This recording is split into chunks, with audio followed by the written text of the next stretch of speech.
సుపరిపాలన తొలి అడుగు పేరుతో కూటమి ప్రభుత్వం భారీ సదస్సు నిర్వహిస్తోంది. ఏడాది పాలనలో ప్రజలకు ఏం చేశాం, రానున్న 4 ఏళ్లలో ఎటువంటి అభివృద్ధి చేస్తాం అనేది సీఎం చంద్రబాబు వివరిస్తారని మంత్రి నారాయణ తెలిపారు. కూటమి ప్రభుత్వం ఏడాదిలోనే అనేక మంచి కార్యక్రమాలు చేసిందన్నారు.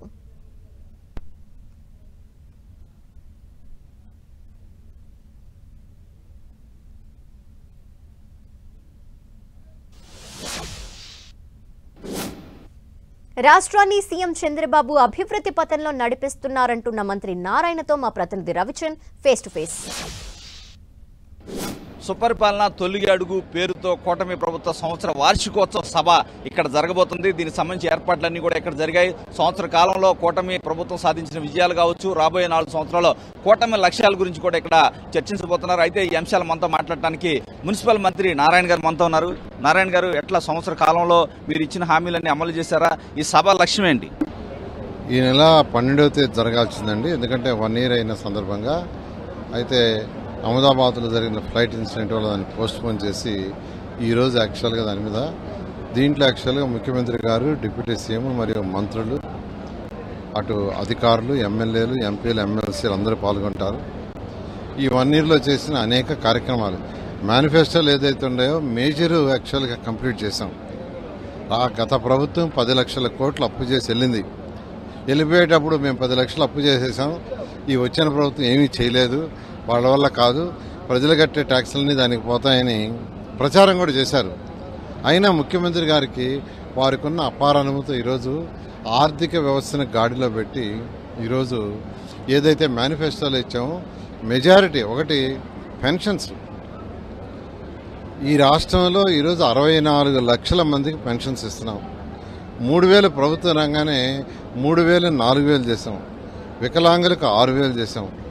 బెడ్ మీద ఉండి అటెండర్ కావచ్చు 15,000 చేశారు.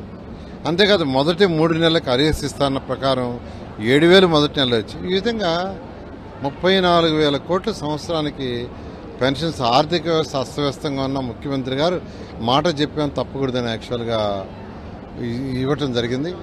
అదేవిధంగా మహిళలకి 3 ఉచిత సిలిండర్ దాన్ని ఇంప్లిమెంట్ చేశాం. ఈ నెల 12వ తేదీ స్కూల్స్ ఓపెన్ చేసే రోజే ఎంతమంది పిల్లలుంటే అంతమందికి తల్లికి వందనం కింద 10,000 కోట్ల రూపాయలు వేశారు. 10,000 కోట్లు అంతా ఇంత కాదు. ఆగస్టు 15 మహిళలకి ఉచిత బస్సు ప్రయాణం యాక్చువల్గా డిక్లేర్ చేశారు ముఖ్యమంత్రి గారు. రైతు సోదరులకు తొందరలో ఒక ఇన్స్టాల్మెంట్ ఇవ్వబోతున్నారు. అన్నా క్యాంటీన్స్ 204 ఓపెన్ చేశాం. మరొక 70 ఎక్స్ట్రాగా డిఎస్సి కండక్ట్ చేశాం. ఇట్లా అనేక కార్యక్రమాలు గత ప్రభుత్వం అస్తవ్యస్తం చేసిన ముఖ్యమంత్రి గారు అనుభూతి వారికి ఉన్న అనుభవంతో యాక్చువల్గా ఇవన్నీ చేయడం జరిగింది. ప్రజలు ఎంతో ప్రశాంతంగా ఉన్నారు, ఎంతో హ్యాపీగా ఉన్నారు.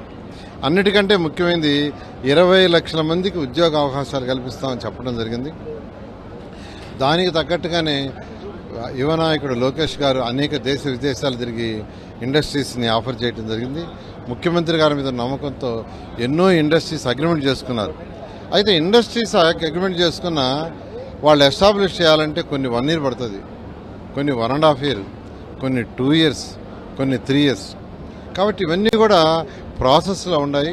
ఇవన్నీ అయితే 20 లక్షల కంటే ఎక్కువ ఉద్యోగాలు వస్తాయి. ఈ విధంగా మేనిఫెస్టోలో పెట్టిన ప్రతిదీ చేస్తూ అంతకంటే ఎక్కువ చేస్తుంది. ప్రజలందరూ ఎంతో హ్యాపీగా సంతోషంగా ఈ రాష్ట్రంలో ఉన్నారు. అందుకని ఇవాళ సుపరిపాలన అనే కార్యక్రమంలో ఈరోజు ఈవినింగ్ యాక్చువల్గా ఈ కార్యక్రమం పెట్టారు. గత 1 yearలో ఏం జరిగిందో అవన్నీ ముఖ్యమంత్రిగా వివరిస్తూ రాబోయే 4 సంవత్సరాలు మనం ఏం చేయాలనే ఒక దిశానిర్దేశాన్ని అందరికీ చెప్పడం జరుగుతుంది. మొన్న అధికారులంతా కూడా, ఎమ్మెల్యేలు, ఎంపీలంతా కూడా అమరావతికి చేరుకొని ఉన్నారు. మరి కాసేపట్లోనే ఈ సభ ప్రారంభం కాబోతుంది. Camera person Nagaraju, Ravichand, 10 TV, Amaravati.